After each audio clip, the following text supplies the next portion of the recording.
Ya, terima kasih Sandra, udah kameranya sudah dibuka, sudah siap itu Sandra, keren Sandra. Ya, Giselma juga sudah dibuka. Aduh, baru 14 orang. Riva sudah dibuka, makasih. Agni izin ya, izin nggak buka kamera. Sri sudah buka kamera, terima kasih. Ibu, saya izin off cam, Bu. Soalnya kan saya mau presentasi. Jadi saya takut jaringannya nggak stabil kalau buka kamera, Bu. Oh gitu, yaudah, yaudah, yaudah. Baik, Bu. Oke, Cotika juga.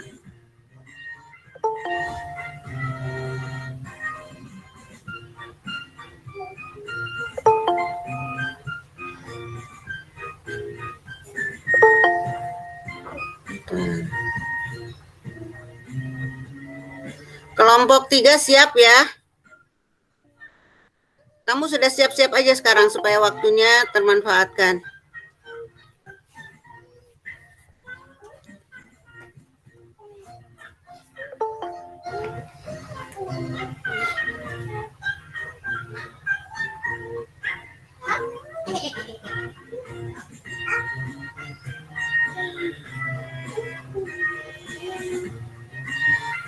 Ya, 1 menit lagi.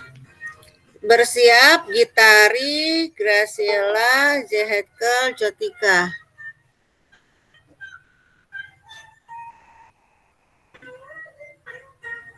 Ya udah.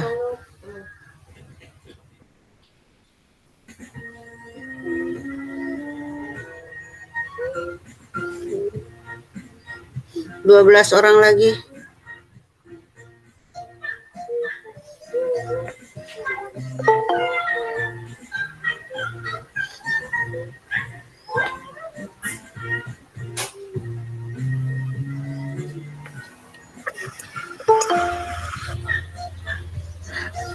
Pak, nanti foto dulu ya, foto.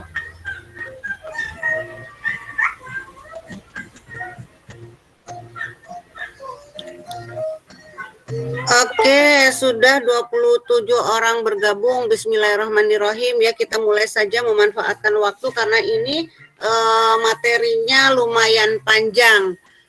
Kemarin kita sudah sampai VOC tanggal 31 Desember 1799 dibubarkan disebabkan karena korupsi, kemudian daerah kekuasaannya semakin luas sehingga tidak terbenahi.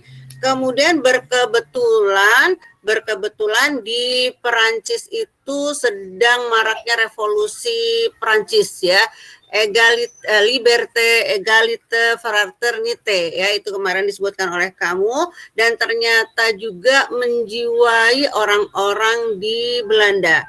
Akhirnya muncullah kelompok yang menamakan dirinya patriot. Mereka adalah orang-orang yang berjiwa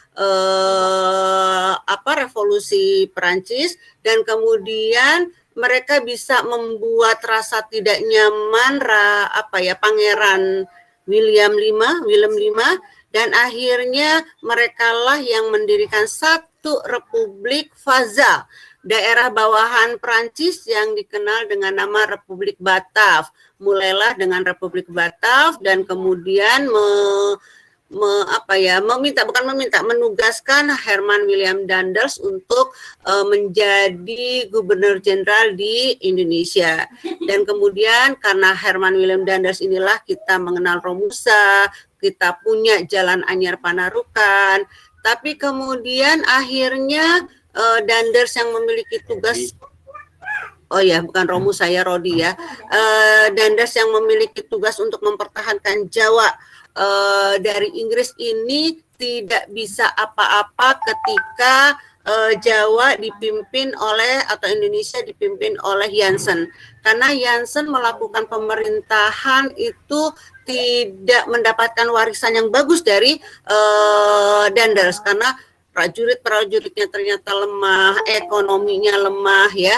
Dan akhirnya dengan perjanjian Tuntang, Belanda harus menyerah kepada Inggris. Oke, mulai kelompok 3. Ibu sudah mengantarkan ke pemerintahan Inggris dengan Raffles ya. Oke. Makasih, kelompok 3 sudah sigap. Baik Ibu, sudah bisa dimulai ya Bu? Ya, insya Allah, segera. Saya mulai Bu. Selamat pagi Ibu Yuni dan teman-teman sekalian. Semoga kita semua selalu dalam keadaan yang baik dan sehat. Amin. Pada kesempatan kali ini, kami dari kelompok 3 akan mempresentasikan mengenai kolonialisme Inggris di Indonesia dari tahun 1811 sampai 1816. Sebelumnya, kami akan memperkenalkan anggota kelompok kami. Adapun anggota kelompok 3, yang pertama Gitari Putri absen 8, saya sendiri Graciela Intan absen 10, JS Kiel absen 11, dan Jotika Adiwira absen 12. Terdapat 4 materi besar yang akan kami bahas, antara lain yang pertama, latar belakang penjelajahan Inggris di Indonesia, yang kedua, kebijakan pemerintah kolonial Inggris di Indonesia, yang ketiga, pelaksanaan sistem sewa tanah, dan yang terakhir, berakhirnya kolonialisme Inggris di Indonesia. Langsung saja kita beranjak ke materi yang pertama, kami akan membahas mengenai latar belakang penjelajahan Inggris di Indonesia. Agar terdapat kesinambungan dan aspek berkelanjutan yang nyata dalam sejarah, saya akan menghubungkan kembali peristiwa sebelumnya yang berpengaruh terhadap masuknya kolonialisme Inggris di Indonesia. Seperti yang kita semua tahu, 2 minggu lalu kita sudah sama-sama membahas mengenai pemerintahan Republik Bataaf. Pada Mei 1811, kedudukan Daendels sebagai Gubernur Jenderal Hindia Belanda digantikan oleh Jan William Janssens. Akan tetapi, masa jabatan Jan William Janssens tidak bertahan lama karena armada Inggris berhasil menerobos Batavia pada 4 Agustus 1811. Terlebih lagi saat ditinggal Daendels, kondisi tentara dan keuangannya telah terlanjur menyedihkan. Kita tahu ya, kalau pada saat itu tentara Belanda sedang melemah dan kondisi keuangan Belanda juga melemah karena Daendels meninggalkan banyak utang. Inggris datang dengan 60 kapal perang yang membawa 15.000 pasukan dan 500 kuda dipimpin oleh Lord Minto, Samuel Auchmuty, dan Kolonel Gillespie. Tidak sampai seminggu, pasukan tersebut berhasil merebut Batavia. Jan William Janssens yang sempat bertahan di Bogor pun terpaksa melarikan diri ke Semarang. Di Semarang, ia sempat mendapatkan dukungan dari para prajurit Surakarta dan Yogyakarta. Tetapi Semarang pun ditaklukkan secara mudah oleh Inggris yang juga berhasil mendapatkan kepercayaan Sultan Yogyakarta. Pada akhirnya, Jan William Janssens menyerah di Salatiga.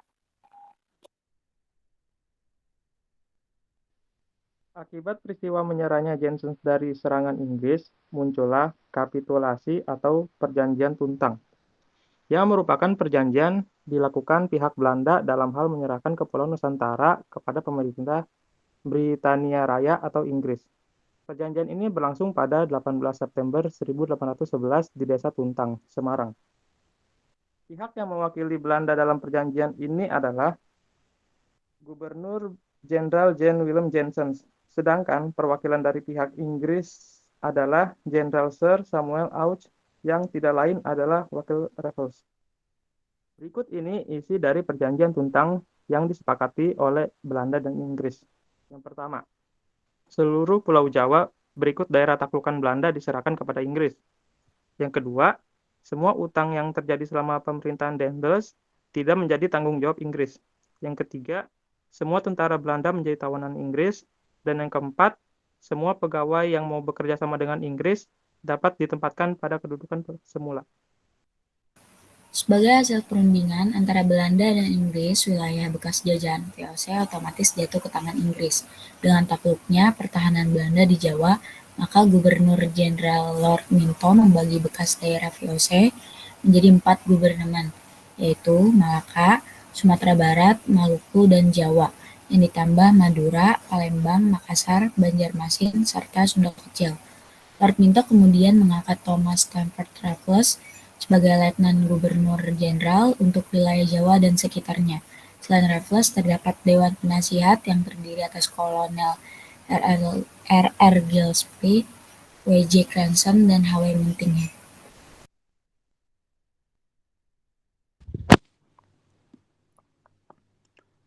Asas-asas pemerintahan sementara Inggris ini ditentukan oleh Letnan Gubernur Raffles, yang sangat dipengaruhi oleh pengalaman Inggris di India. Pada hakikatnya, Raffles ingin menciptakan suatu sistem ekonomi di Jawa yang bebas dari segala unsur paksaan, yang dahulu melekat pada sistem penyerahan paksa dan pekerjaan rodi yang dijalankan oleh Kompani Belanda VOC dalam kerjasama dengan raja-raja dan para bupati. Adapun salah satu inovasi kebijakan Thomas Stamford Raffles yang ditetapkan di Indonesia adalah sistem sewa tanah atau dikenal sistem pajak bumi dengan istilah land rent. Ada 3 prinsip pemerintahan Raffles. Segala bentuk dan jenis penyerahan wajib maupun pekerjaan rodi dihapuskan dan rakyat tidak dipaksa untuk menanam satu jenis tanaman, melainkan mereka diberi kebebasan untuk menentukan jenis tanaman apa yang akan ditanam. Peranan para bupati sebagai memungut pajak dihapuskan. Sebagai gantinya mereka dijadikan bagian pemerintahan kolonial dengan fungsi-fungsi pemerintahan yang sesuai. Pemerintahan mereka harus terpusat pada pekerjaan-pekerjaan umum yang dapat meningkatkan kesejahteraan rakyat. Para petani yang menggarap tanah dianggap sebagai penyewa tanah milik pemerintah. Untuk penyewaan tanah ini, para petani diwajibkan membayar sewa tanah atau pajak atas pemakaian tanah pemerintah.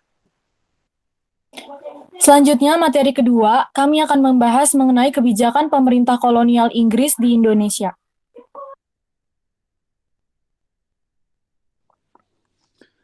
Dalam menjalankan pemerintahan di Indonesia, Raffles didampingi oleh suatu badan penasehat, Advisory Council, yang terdiri atas Gillespie, Cranston, dan Mutinghe.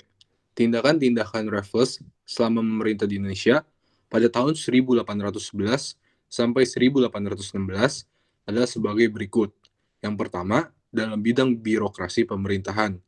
Kebijakan yang pertama, Raffles membagi Pulau Jawa menjadi 16 karisidenan yang terdiri atas beberapa distrik. Setiap distrik terdapat beberapa divisi atau kecamatan yang merupakan kumpulan dari desa-desa. Setiap keresidenan dikepalai oleh seorang residen dan dibantu oleh asisten residen. Hal ini bermaksud untuk mempermudah pemerintah Inggris dalam melakukan pengawasan terhadap daerah-daerah kekuasaannya. Adapun ke-16 karisidenan tersebut adalah Banten, Banyumas, Besuki, Bogor, Cirebon, Batavia atau Jakarta, Karawang, Kediri, Kedu, Madiun, Madura, Pati, Priangan, Rembang, Semarang, dan Surakarta. Kebijakan selanjutnya dalam bidang birokrasi pemerintahan, yaitu mengubah sistem pemerintahan yang semula dilakukan oleh penguasa pribumi menjadi sistem pemerintahan kolonial yang bercorak barat. Pemerintahan Raffles didasarkan atas prinsip-prinsip liberal yang hendak mewujudkan kebebasan dan kepastian hukum. Prinsip kebebasan mencakup kebebasan menanam dan kebebasan perdagangan. Dengan itu akan tercipta kesejahteraan rakyat sehingga rakyat tidak menjadi korban kesewenang-wenangan para penguasa. Selanjutnya, Raffles juga membina hubungan baik dengan para pangeran dan penguasa yang sekiranya membenci Belanda, sehingga mereka akan mendukung kolonialisme Inggris. Dan yang terakhir, bupati-bupati atau penguasa pribumi dilepaskan kedudukannya sebagai kepala pribumi secara turun-temurun. Mereka dijadikan pegawai pemerintah kolonial yang digaji dan berkedudukan di bawah pemerintah pusat. Selanjutnya, kebijakan pemerintah Inggris pada bidang perekonomian dan keuangan. Antara lain yang pertama, petani diberikan kebebasan untuk menanam tanaman ekspor, sedangkan pemerintah hanya berkewajiban membuat pasar untuk merangsang petani menanam tanaman ekspor yang paling menguntungkan.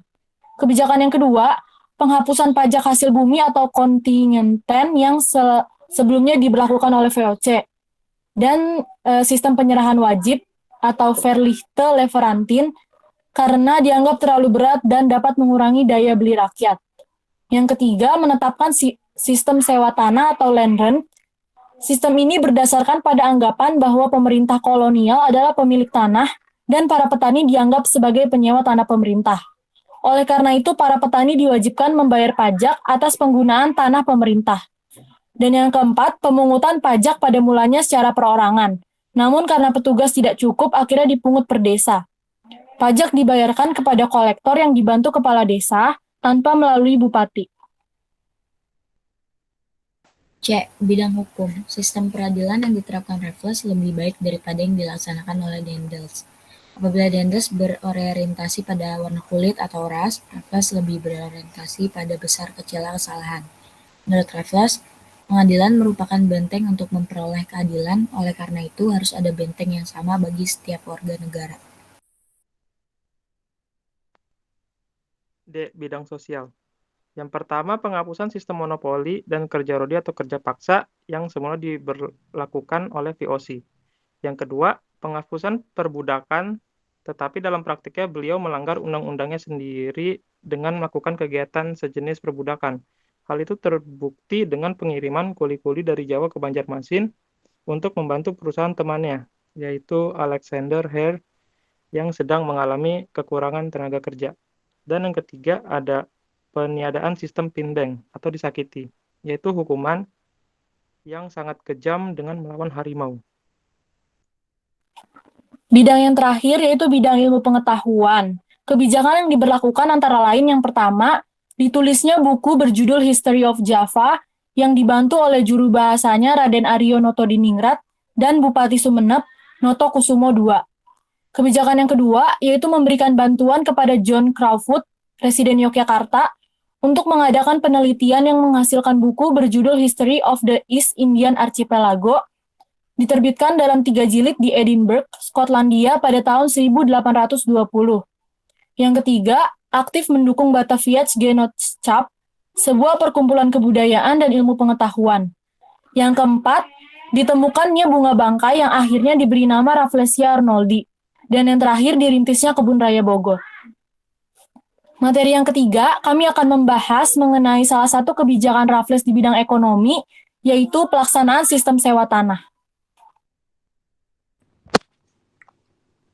Awal mula sistem sewa tanah. Raffles yang menjabat sebagai gubernur melakukan perubahan-perubahan baik di bidang ekonomi maupun pemerintahan. Kebijakan kontingenten yang sebelumnya diterapkan oleh pemerintahan Daendels kemudian diganti dengan kebijakan sistem sewa tanah atau land rent. Kebijakan ini tidak terlepas dari pandangan Raffles mengenai tanah sebagai faktor produksi dan pemerintah adalah satu-satunya pemilik tanah yang sah. Dengan adanya kebijakan ini, pribumi sebagai penyewa tanah wajib membayar pajak sewa tanah kepada pemerintah. Pelaksanaan sistem sewa tanah. Sewa tanah didasarkan pada pemikiran pokok mengenai hak pemerintah sebagai pemilik sah semua tanah yang ada. Tanah disewakan kepada kepala-kepala desa di seluruh Jawa yang pada gilirannya bertanggung jawab membagi tanah dan memungut sewa tanah tersebut. Sewa ini pada mulanya dapat dibayar dalam bentuk uang atau barang, tetapi dalam perkembangan selanjutnya lebih banyak berupa pembayaran uang. Pengalaman dan pelaksanaan sewa tanah ini Raffles sangat dipengaruhi oleh pengalaman penerapan perkembangan perekonomian kolonial pada masa penguasaan Inggris di India atau daerah jajahan Inggris sebelum Indonesia.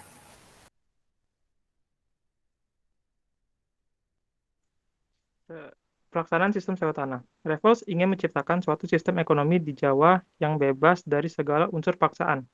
Kepada para petani, Raffles ingin memberikan kepastian hukum dan kebebasan berusaha melalui sistem sewa tanah tersebut. Kebijakan Raffles ini pada dasarnya dipengaruhi oleh semboyan revolusi Prancis mengenai liberté, yaitu kebebasan, égalité, yaitu persamaan, dan fraternité, yaitu persaudaraan. Hal tersebut membuat sistem liberal diterapkan dalam sewa tanah, di mana unsur-unsur kerjasama dengan raja-raja dan para bupati mulai diminimalisir keberadaannya. Hal tersebut berpengaruh pada perangkat pelaksanaan sistem sewa tanah, di mana Raffles banyak memanfaatkan kolonial Inggris sebagai perangkat struktur pelaksanaan sewa tanah. Dari pemungutan sampai pada pengadministrasian sewa tanah. Dalam sistem perdagangan pun, sistem sewa tanah berbeda dengan sistem tanam paksa. Unsur-unsur paksaan digantikan dengan unsur kebebasan sukarela dan hubungan perjanjian atau kontrak.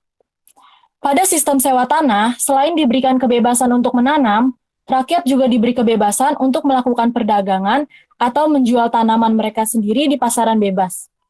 Sistem perdagangan ini tidak efektif karena penjualan sering diserahkan rakyat kepada kepala desa mereka. Nah, mungkin teman-teman bertanya-tanya mengapa para petani menyerahkan penjualan hasil tanam mereka ke kepala desa dan bukan mereka langsung aja yang menjualnya. Hal ini dikarenakan para petani masih terus terbawa-bawa dan menjiwai diri sebagai seorang budak Belanda. Mereka terbiasa dengan sistem tanam paksa yang menuntut mereka hanya untuk menanam tanaman dan setelah itu diserahkan kepada pemerintah Belanda.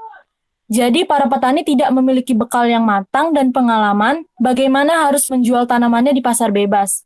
Mereka hanya bisa dan terbiasa menanam tanaman tertentu yang dikehendaki oleh pemerintah Belanda. Hal ini mengakibatkan kepala-kepala desa sering melakukan penipuan terhadap petani maupun pembeli, sehingga membuat pemerintah terpaksa campur tangan dengan mengadakan penanaman paksa bagi beberapa tanaman perdagangan.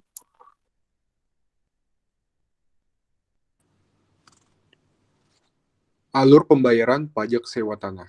Pertama-tama, setiap petani atau penyewa tanah memilih jenis tanah yang akan disewa. Lalu, membayar pajak sewa tanah sesuai dengan pembagian kelas tanah sewa yang sudah ditentukan. Adapun terdapat 3 kelas pembagian tanah. Kelas pertama yaitu tanah yang subur, dikenakan pajak setengah dari hasil bruto.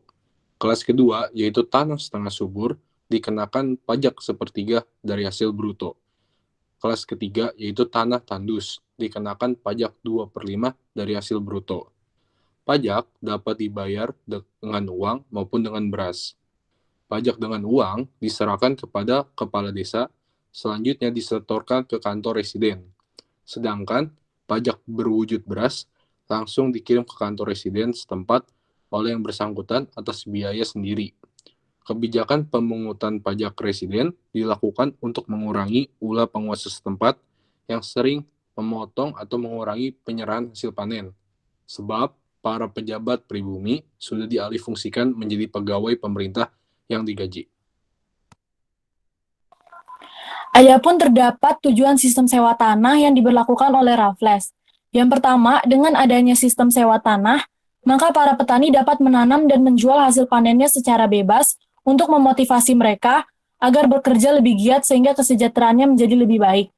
Yang kedua, daya beli masyarakat akan semakin meningkat sehingga mampu membeli barang-barang industri Inggris. Yang ketiga, pemerintah kolonial mempunyai pemasukan dan kas negara secara tetap yang didapat dari pembayaran sewa tanah rakyat. Yang keempat, memberikan kepastian hukum atas tanah yang dimiliki petani. Dan yang kelima, Raffles berusaha secara bertahap mengubah sistem ekonomi barang menjadi sistem ekonomi uang yang juga meliputi yang pertama, penggantian unsur paksa menjadi unsur bebas sukarela. Yang kedua, ikatan yang didasarkan pada ikatan tradisional diubah menjadi hubungan yang berdasarkan perjanjian. Yang ketiga, ikatan adat istiadat yang telah turun-temurun menjadi semakin longgar akibat pengaruh Barat. Kegagalan sistem sewa tanah. Yang pertama, ada sulitnya menentukan pajak untuk luas yang berbeda-beda kepada pemilik tanah. Yang kedua, sulitnya menentukan tingkat kesuburan suatu tanah. Yang ketiga, terbatasnya jumlah pegawai yang cukup. Yang keempat, sistem uang belum sepenuhnya berlaku di masyarakat pedesaan. Yang kelima, pajak terlalu tinggi bagi rakyat sehingga banyak tanah yang tidak digarap. Yang terakhir adanya pejabat yang bertindak sewenang-wenang dan melakukan korupsi.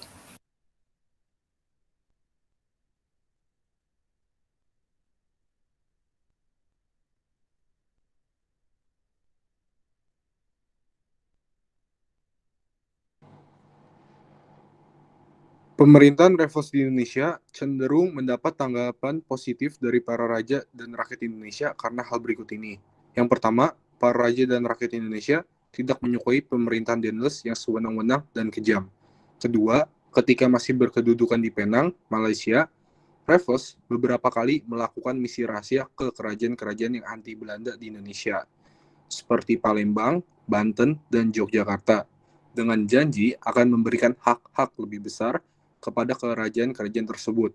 Yang ketiga, sebagai seorang liberalis, Raffles memiliki kepribadian yang simpatik. Beliau menjalankan politik murah hati dan sabar, walaupun dalam praktiknya terkadang agak berlainan. Materi yang terakhir, kami akan membahas mengenai berakhirnya kolonialisme Inggris di Indonesia.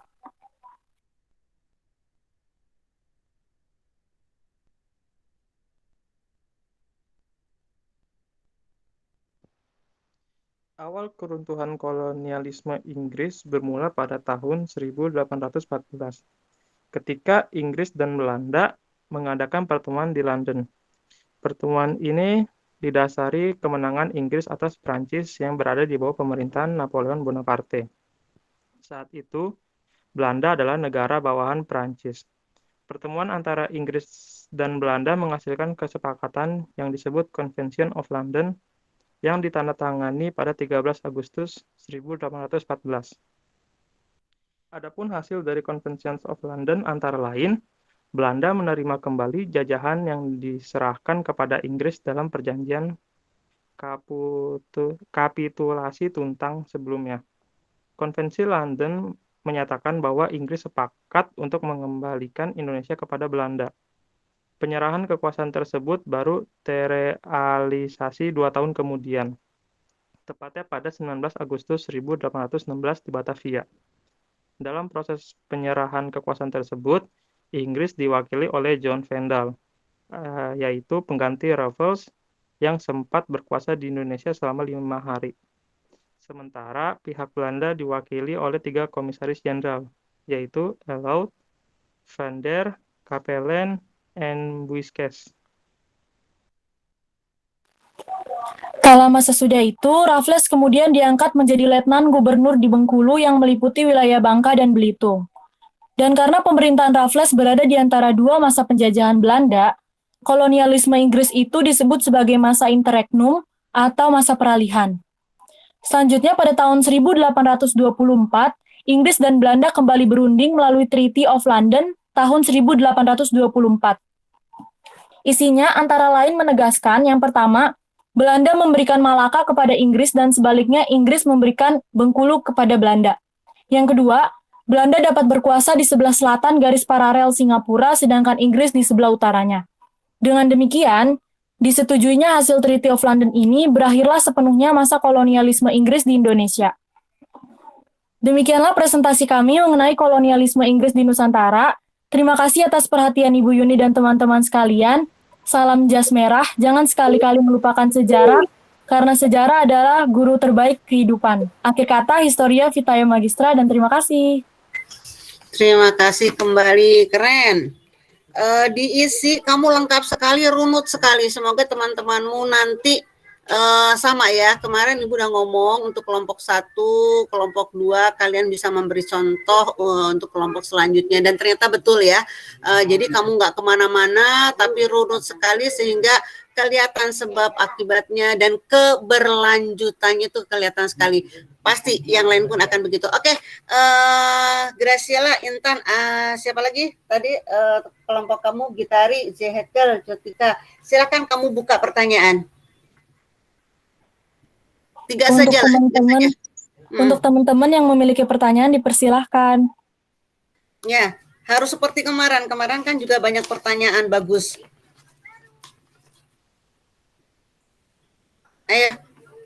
Apa karena sudah paham semua ya, runut sekali dari awal, dari A sampai Z itu disebutkan ya, sampai bagaimana penyelenggaraannya, bagaimana untungnya, bagaimana kerugiannya, bagaimana perubahannya dari Daendels ke Raffles itu kelihatan sekali.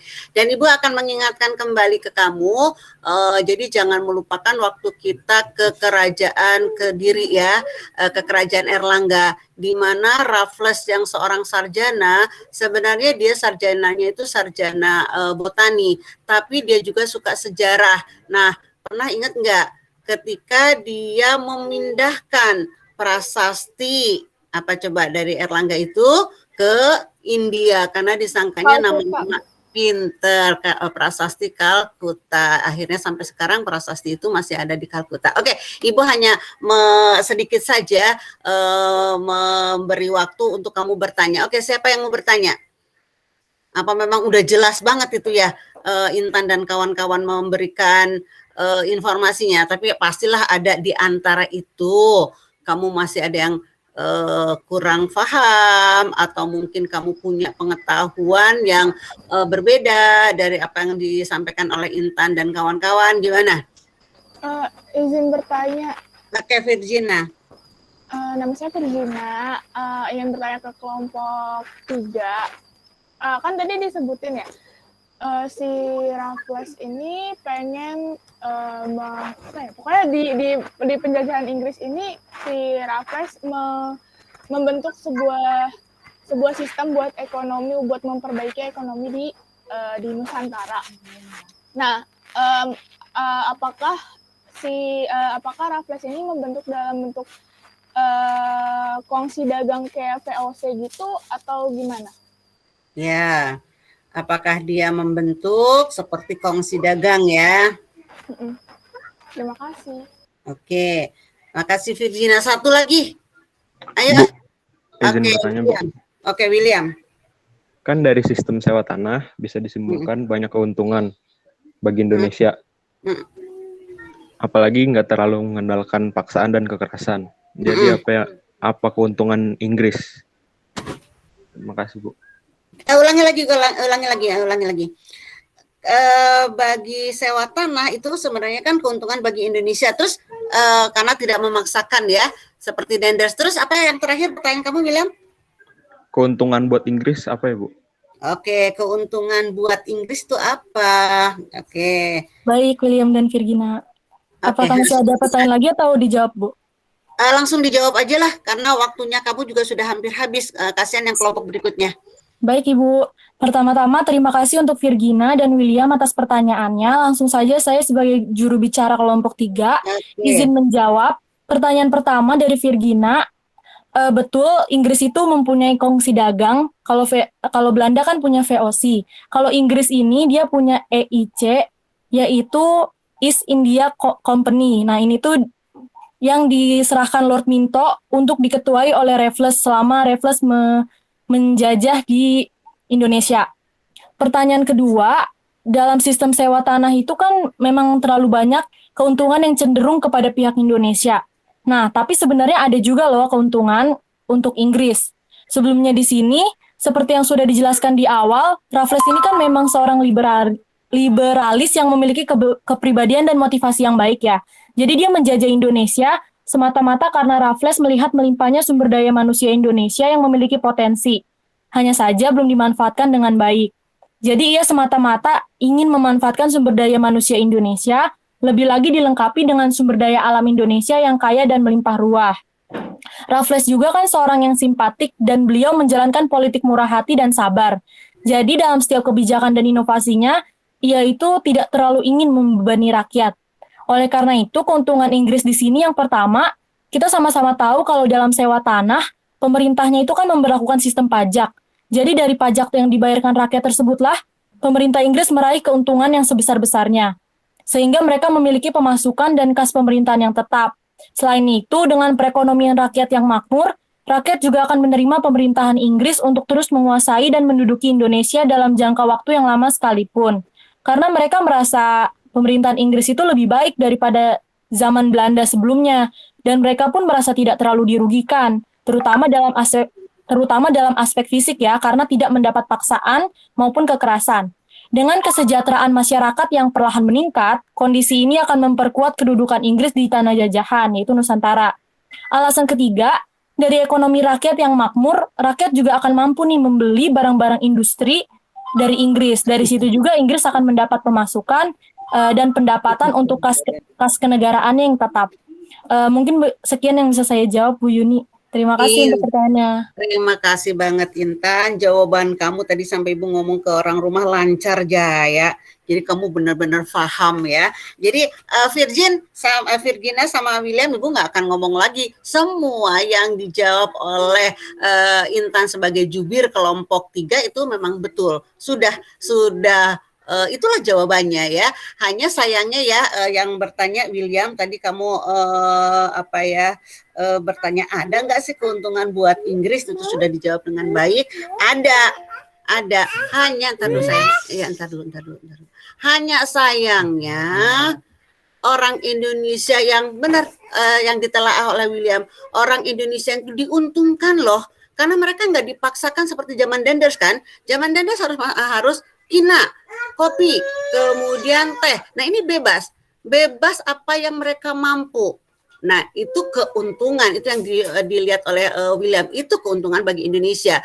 Tapi sayangnya orang Indonesia terlampau sudah terasuki apa yang pernah diajarkan Belanda tentang sistem tanam paksa. Tadi kan ada ya Intan ya, kamu di PPT ya.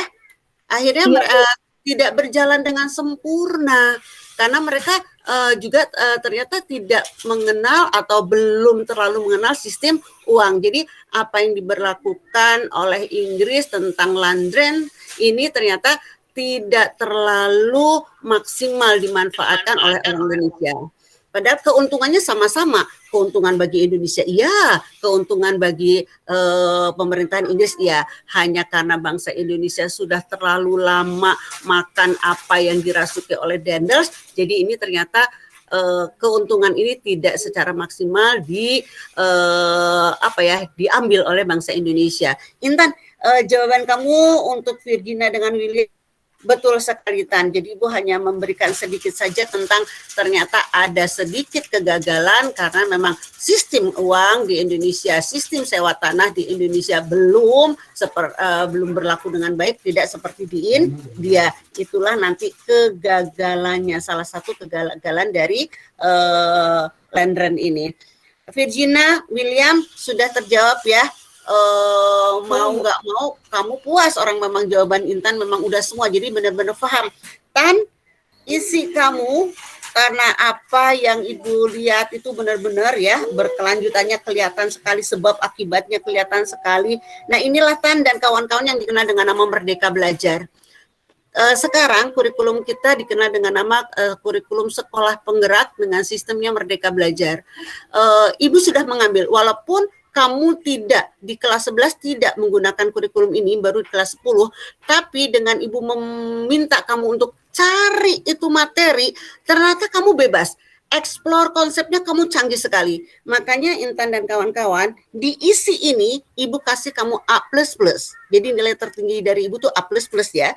Dan pemahaman kamu tadi, kamu cara menjawabnya apa, merangkum semua yang kamu paparkan sehingga kamu bisa bertanggung jawab untuk isinya. Jadi pemahaman pun Ibu kasih A++. Oke, tepuk tangan dulu untuk kelompok 3. Ibu yakin IPS 2 selanjutnya pun akan A++ dan nanti akan merubah kelompok 1 dan kelompok 2 yang kemarin karena sudah memberikan contoh yang baik. Oke, kelompok 4 siap-siap. Terima kasih banyak Ibu. Harus sama dengan kelompok 3 ini. Minimal 1, 2 yang besok juga akan dirubah karena sudah memberi inspirasi.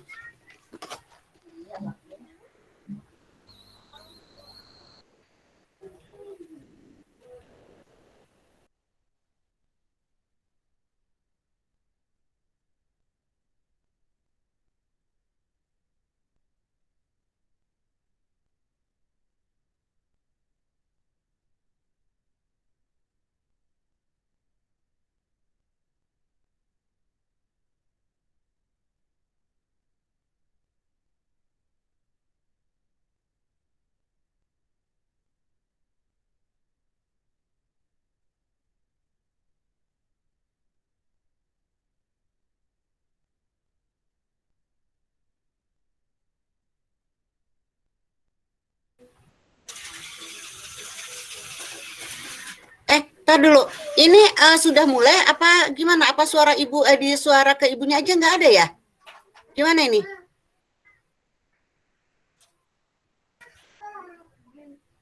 Saya juga belum ada, Bu. Oh iya, makanya kamu sudah merubah slide tapi suara nggak kedengaran di Ibu, coba.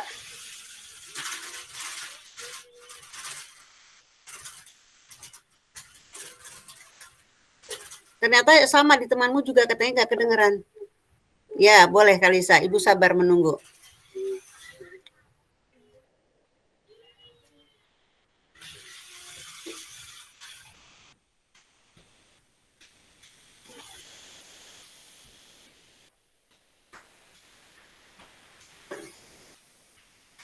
Sudah ada suaranya belum? Nah, sudah. Coba. Udah ada suaranya. Tadi sepertinya error. Sebentar ya, Bu. Iya. Saya mulai ya. Boleh. Assalamualaikum warahmatullahi wabarakatuh. Selamat pagi semuanya. Waalaikumsalam.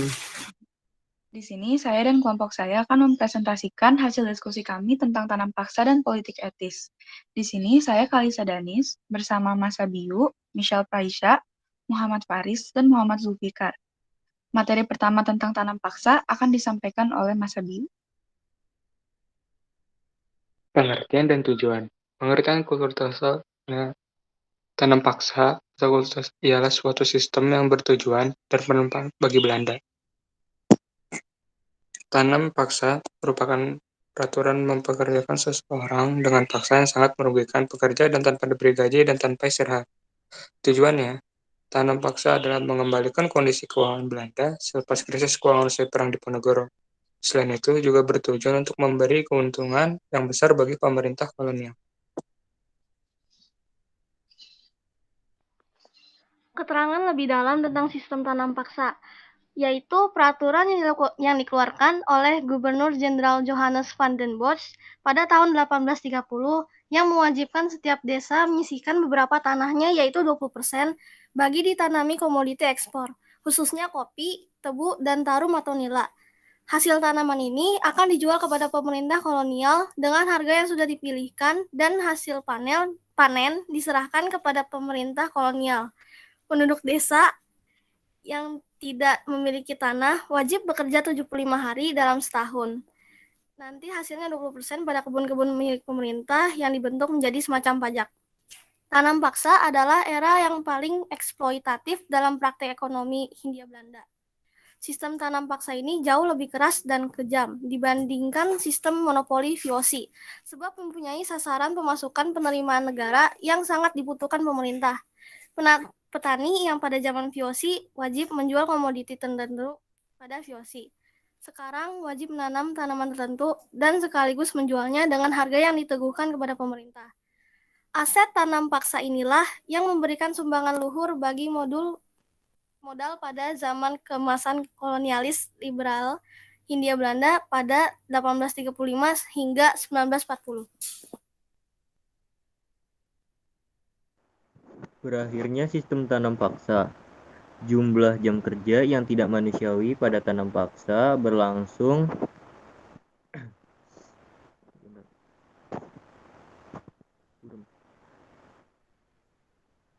Saya ulang ya Bu ya. Berakhirnya sistem tanam paksa, jumlah jam kerja yang tidak manusiawi pada masa tanam paksa berlangsung membuat para petani semakin sibuk mengurus tanaman laku ekspor milik pemerintah Hindia Belanda dan membuat mereka tidak memiliki waktu untuk mengurus lahan dan padi mereka sendiri. Akibatnya, terjadinya wabah kelaparan di Hindia Belanda. Banyak petani yang akhirnya tewas karena kelaparan dan kelelahan akibat kerja paksa. Gejala ini membuat sistem tanam paksa mendapat kritik dari golongan liberal dan golongan humanis. Kritik-kritik yang dilancarkan mereka akhirnya didengar oleh kerajaan Belanda. Sistem tanam paksa akhirnya dihapus pada tahun 1870 dengan dikeluarkannya UU Agraria 1870 dan UU Gula 1870. Untuk materi kedua, politik etis seharusnya dibacakan oleh Zulfikar, tapi karena Zulfikarnya tidak hadir, maka akan dibacakan oleh Michelle Praisha. Pengertian serta tujuan dari politik etis. Yang pertama, pengertian.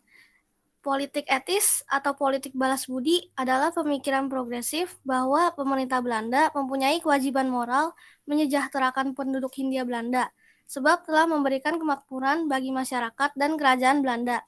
Sedangkan tujuan dari politik etis sendiri, yaitu pada 17 September 1901, Ratu Wilhelmina yang baru naik tahta, menegaskan dalam pidato pembukaan parlemen Belanda bahwa pemerintah Belanda mempunyai kewajiban moral dan hutang budi terhadap bangsa pribumi di Hindia Belanda, dan bertujuan untuk meningkatkan kesejahteraan rakyat. Politik etis adalah politik balas budi yang diberikan oleh pihak Belanda untuk kesejahteraan rakyat pribumi. Karena rakyat pribumi diperlakukan tidak adil oleh para penjajah Belanda dan tumbuhnya kesadaran perikemanusiaan dalam hubungan kolonial, melahirkan keinginan untuk memperhatikan nasib rakyat pribumi menjadi program semua partai politik di negeri Belanda. Pandangan itulah kemudian dikenal sebagai haluan etis yang kemudian melahirkan politik etis adalah sebagai tanda balas budi atau berhutang budi terhadap bangsa Indonesia yang dikemukakan oleh Belanda yang bernama Van Deventer. Sekitar tahun 1899 dan pada tahun 1900, pemerintah Belanda menjalankan politik etis tersebut.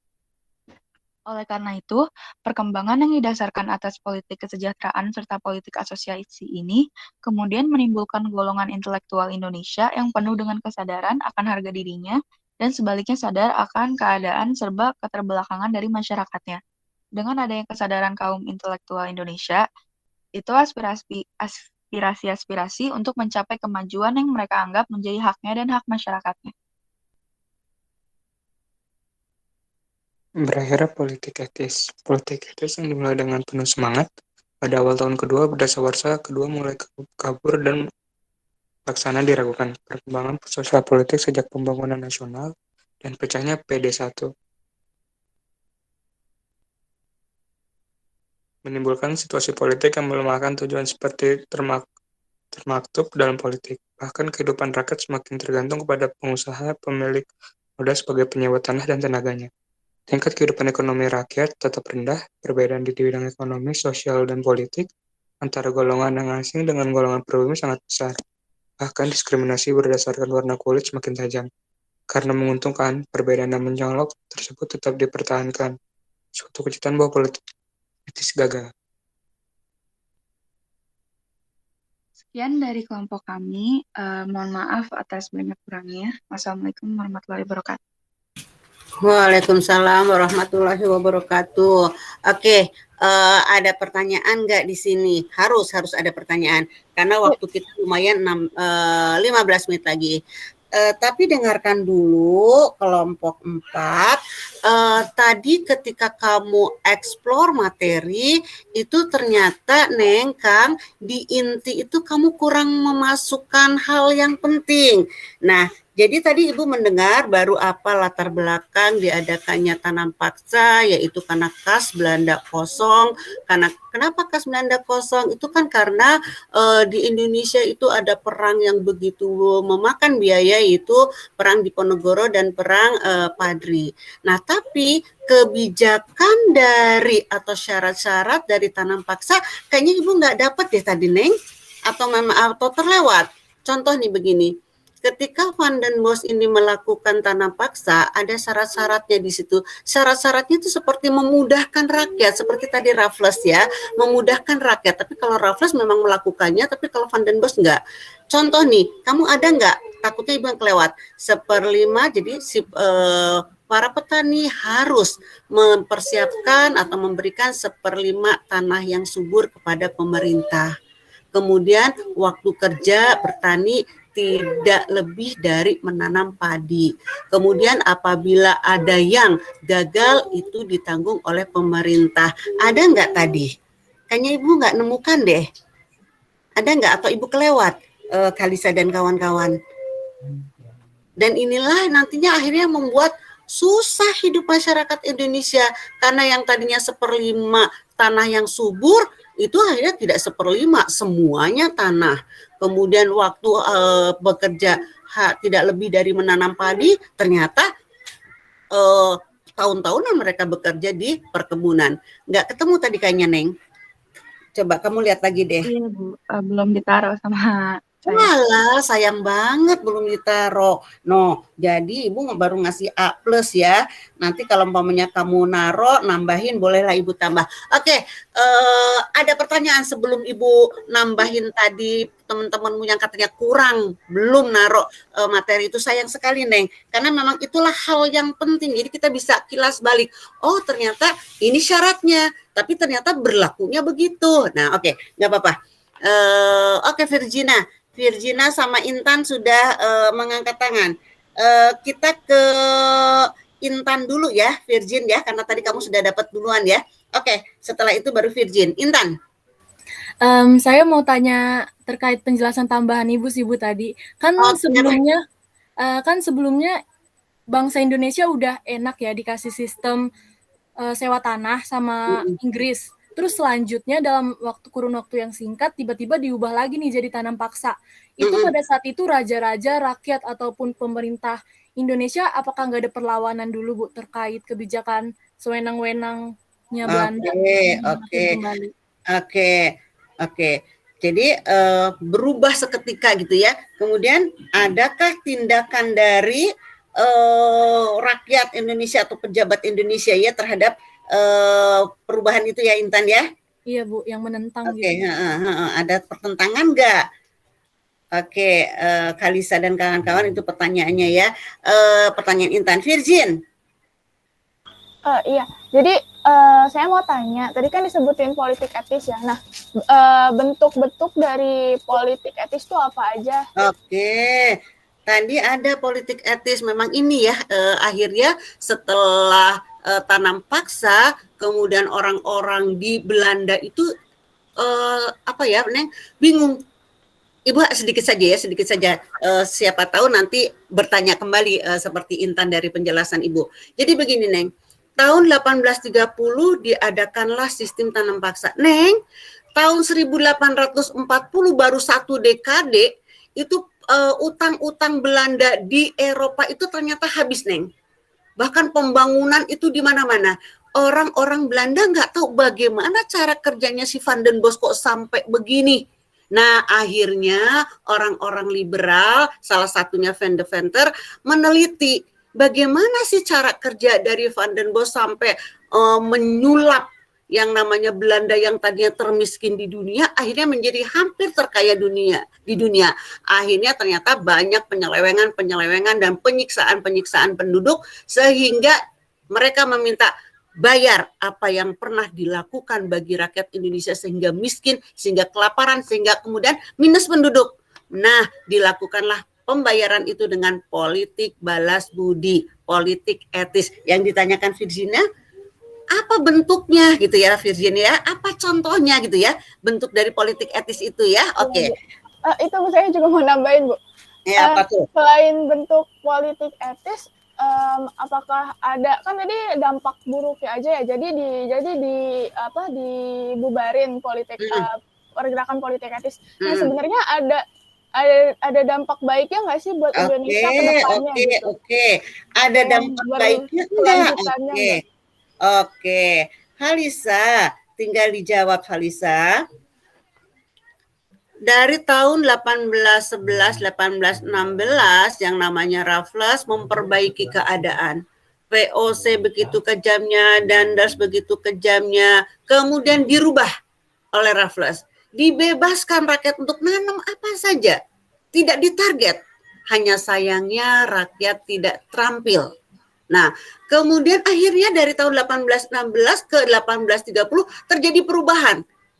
Terjadi kesusahan lagi. Nah, ada enggak si pejabat-pejabat dan rakyat itu marah, melakukan tuntutan? Nah, ada enggak tuh? Ya. Kemudian pertanyaan Virginia, politik etis itu bentuknya apa? Tadi tiba-tiba dibubarkan saja karena ternyata gagal. Tapi adakah keuntungannya? Adakah kebaikannya bagi Indonesia? Begitu ya Virginia? Oke, silakan Halisa. 9 menit lagi, Neng. Cukup waktunya, Neng. Ibu tadi Rifda juga mau nanya, Bu. Aduh, boleh deh Rifda, boleh deh. Oke, Rifda, apa Rifda? Saya cuma mau nanya, kan dengan berakhirnya sistem tanam paksa, dikeluarkan UU Agraria 1870 ya. Nah, maksudnya itu kenapa bisa tujuannya tujuan dikeluarkannya. Ya. Tujuan dikeluarkannya Undang-Undang Agraria dan Undang-Undang Gula ya. Oke, 1870. Oke, iya. Kita manfaatkan waktu masih 8 menit. Boleh mana dulu deh yang kamu jawab, Kalisa dan kawan-kawan. Kamu rundingkan melalui WA Japri.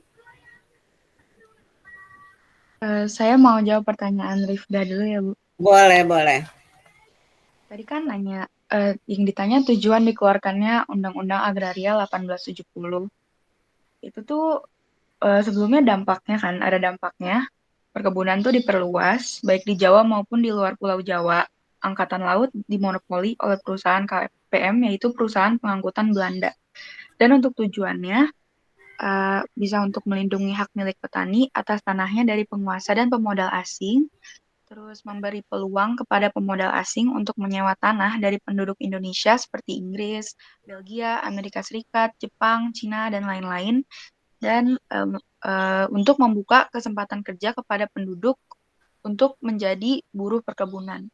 Oke, udah dijawab dengan baik ya oleh Halisa ya.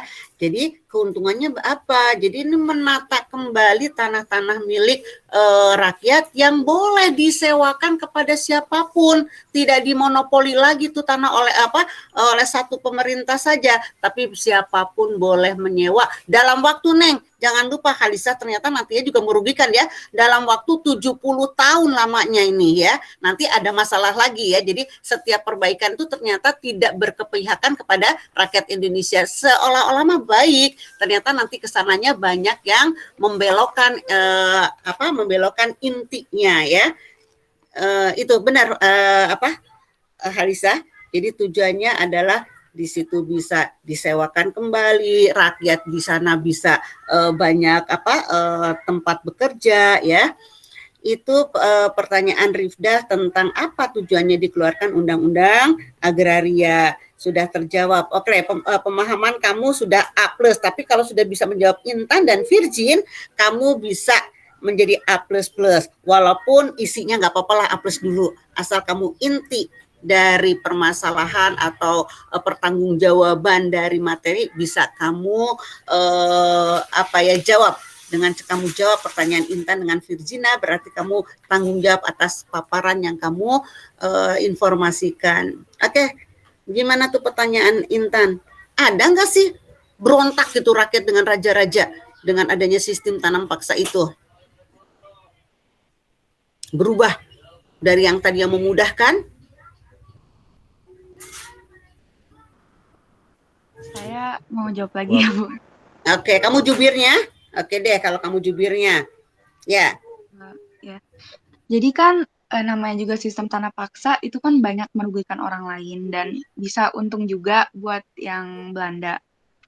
Itu kan, nah sebelumnya saya mau ngomongin yang setuju untuk adanya sistem tanah paksa.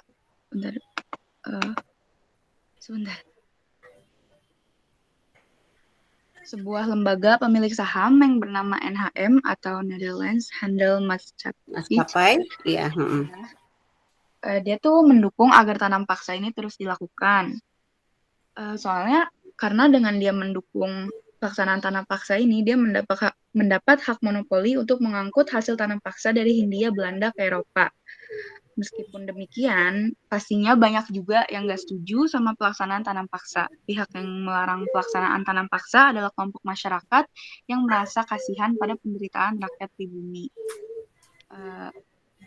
Tentunya ada perlawanan, tapi dengan banyaknya pemerintah yang setuju sama adanya sistem tanah paksa karena mereka dapat untung, jadi gimana itu? Jadi kurang didengar gitu. Oke.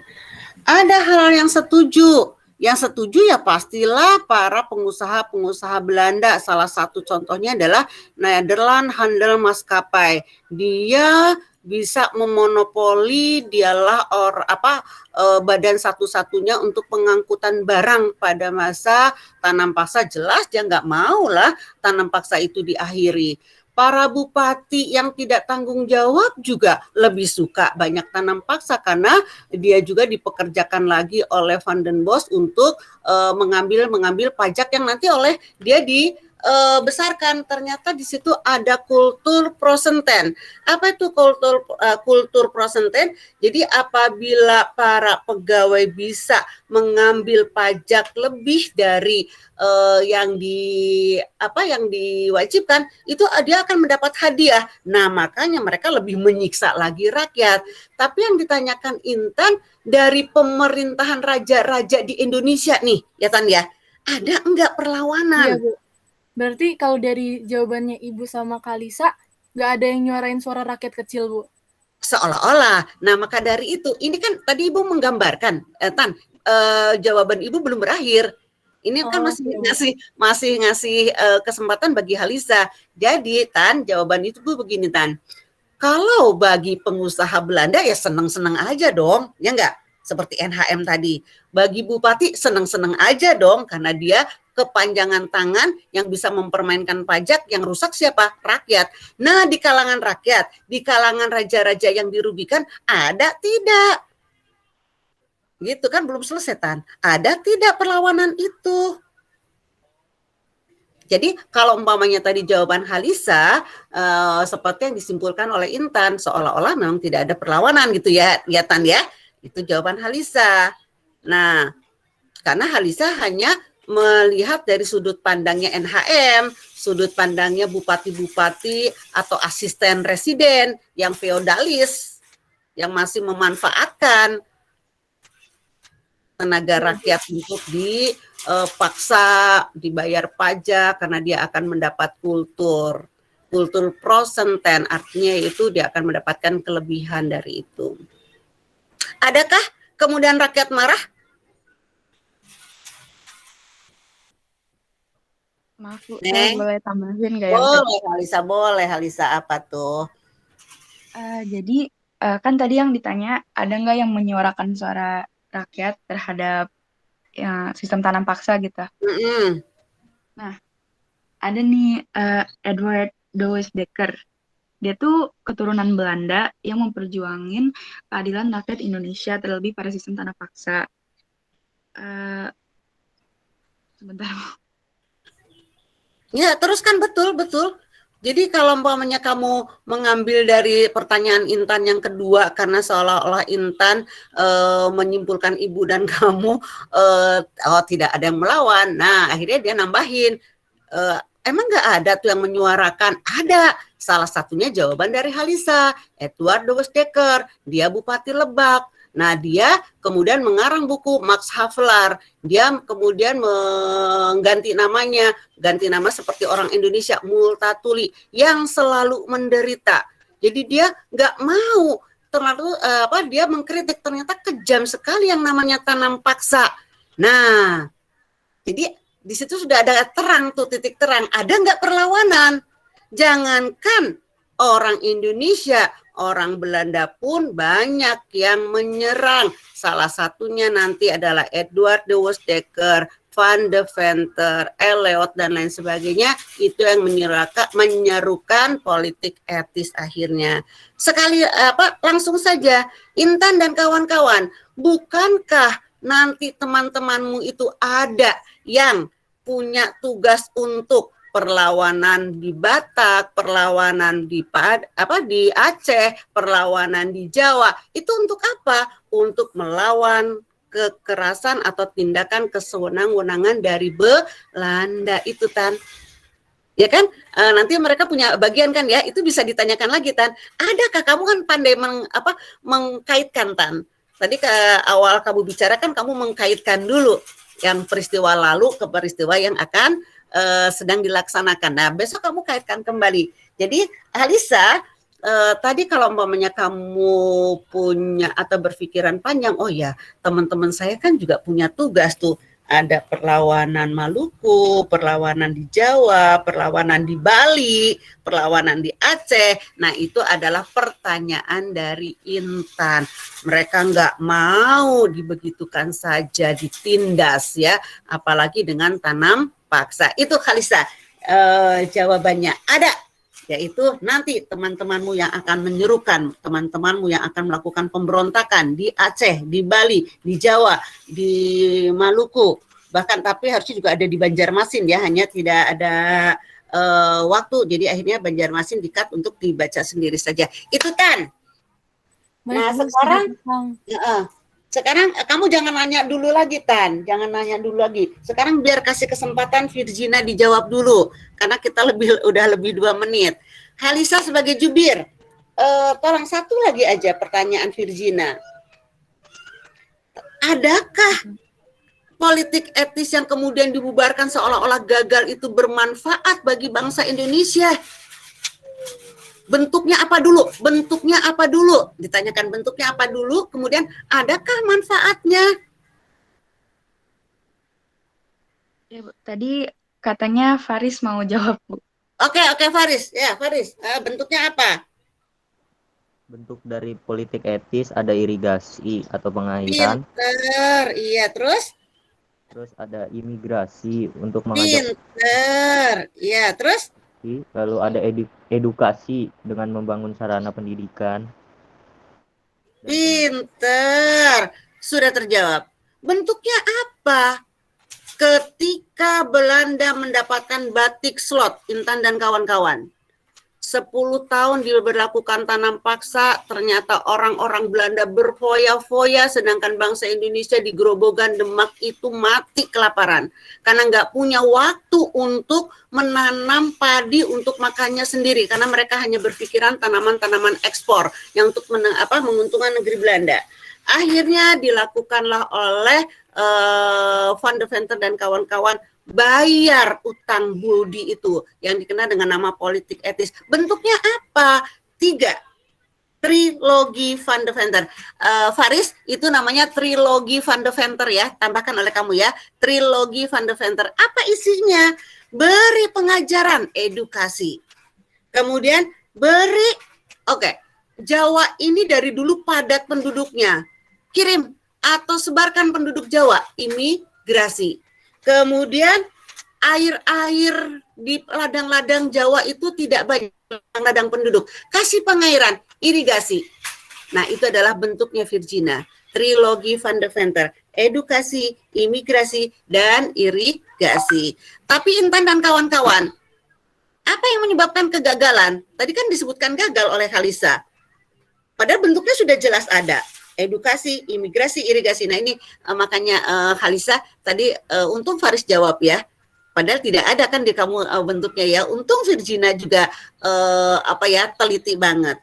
Nah ternyata semua ini diselewengkan kembali. Edukasi, Neng. Edukasi bagi masyarakat Indonesia hanya diberi dasar. Calistung, baca, tulis, hitung. Udah. Kelar bisa baca tulis hitung, udah mereka dipekerjakan paksa lagi di pabrik-pabrik. Membelot kan? Irigasi. Irigasi untuk apa? Hanya untuk mengairi ladang-ladang perkebunan Belanda. Imigrasi. Imigrasi ternyata hanya dijadikan sebagai budak-budak. Orang-orang Jawa di perkebunan Riau, di perkebunan Bengkulu, hanya untuk dijadikan budak-budak yang rendah gajinya. Tapi Virgin masih tanya, ada kebaikan enggak di situ? Ada manfaat tidak bagi bangsa Indonesia, Halisa? Nih, Halisa, kamu bisa berangkat dari edukasi, Halisa. Manfaatnya kamu bisa dari edukasi. Kamu start dari edukasi. Ada enggak sih kebaikan politik etis? Pasti ada. Sedikit pun pasti ada. Apa itu? Tadi Halisa sudah, Faris sudah. Siapa lagi nih ya temennya? Michelle sama Mas Abiu. Tadi temanmu sudah menjawab dengan baik itu siapa Faris nemu itu caranya. Hanya sayangnya nggak ditaruh. Apa kebaikannya?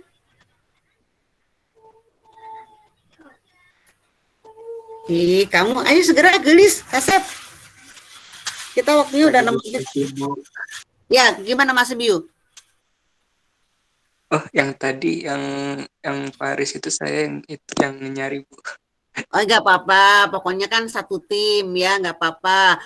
Terselamatkan kamu yang nyari, Faris yang ngomong, terselamatkan. Nah, sekarang apa kebaikannya? dari politik etis. Mulai kamu berangkat dari edukasi ngomongnya. Yang edukasi itu Bu, memiliki dampak positif juga Bu bagi Indonesia. Apa tuh dampak positifnya?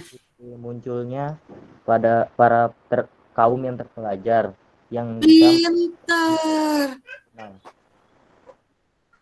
Muncul kaum terpelajar, paham, banyak baca, cakrawala terbuka, nggak mau dijajah. Muncul Virginia, kebangkitan nasional karena hadirnya para pelajar-pelajar yang sudah melek huruf, akhirnya mereka nggak mau dianiaya sendiri, dianiaya terus.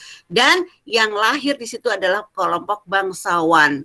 Karena mereka lah ternyata yang punya kesempatan untuk belajar. Untungnya Intan dan kawan-kawan kelompok bangsawan kita tidak ego ya, karena sebenarnya mereka orang-orang yang senang-senang saja karena mereka orang-orang punya, tapi ketika mereka belajar, mereka ingin membebaskan diri dari penjajahan. Oke, Mas Sabiu, jawaban kamu tepat. Waktu kita sudah habis ya. Jadi Neng, Kang, kamu dapat A+, si isi, dan pemahaman kamu juga A+ ya, karena kamu tadi sedikit tersendat ya. Oke, tepuk tangan untuk kelompok 4 yang sudah bisa menyelesaikan ya. Faris, Mas Sabiu, Halisa, kamu bisa menjawab dengan baik, apalagi di akhir-akhir itu pertanyaan Virginia tepat sekali. Apa bentuknya? Trilogi Van der Ventersa yang tidak dimasukkan, makanya Virginia bertanya. Kemudian ada dampak positifnya tidak bagi bangsa Indonesia? Ada, munculnya golongan terpelajar. Mereka lah yang akhirnya dijajah. Mereka lah akhirnya berpikir bahwa Indonesia harus merdeka. Neng, semester depan, bukan semester depan, setelah kamu sampai ke perlawanan-perlawanan, biarlah ibu yang akan menerangkan kebangkitan nasional. Kamu hanya sampai di perlawanan-perlawanan. Oke, assalamualaikum warahmatullahi wabarakatuh. Terima kasih ya. Terima kasih kamu sudah mempersiapkan. Jangan lupa ke email ibu, nanti ibu share kembali di GCR. Ini menjadi bahan untuk ulangan. Kalau mau disempurnakan yang Faris ya, yang tadi katanya belum ditaruh, taruh dulu deh supaya bisa memperbaiki nilai. Oke, jangan lupa. Oh ya, soal-soal kemarin, dengarkan soal-soal kemarin yang ibu kasih. Coba ada kan di pertanyaan atau di PPT-nya Intan tadi kan ya Tan ya? Ada yang selain itu yang bukan Bekasi, karena ibu naruhnya Bekasi karena di situ Karawang, itu ternyata ada. Oke, assalamualaikum warahmatullahi wabarakatuh. Kamu boleh bersiap untuk pelajaran yang lain. Waalaikumsalam warahmatullahi wabarakatuh. Terima kasih Bu. Terima kasih Bu. Sehat. Waalaikumsalam warahmatullahi wabarakatuh. Terima kasih banyak Bu. Yuk, kamera ibu tutup. Oke.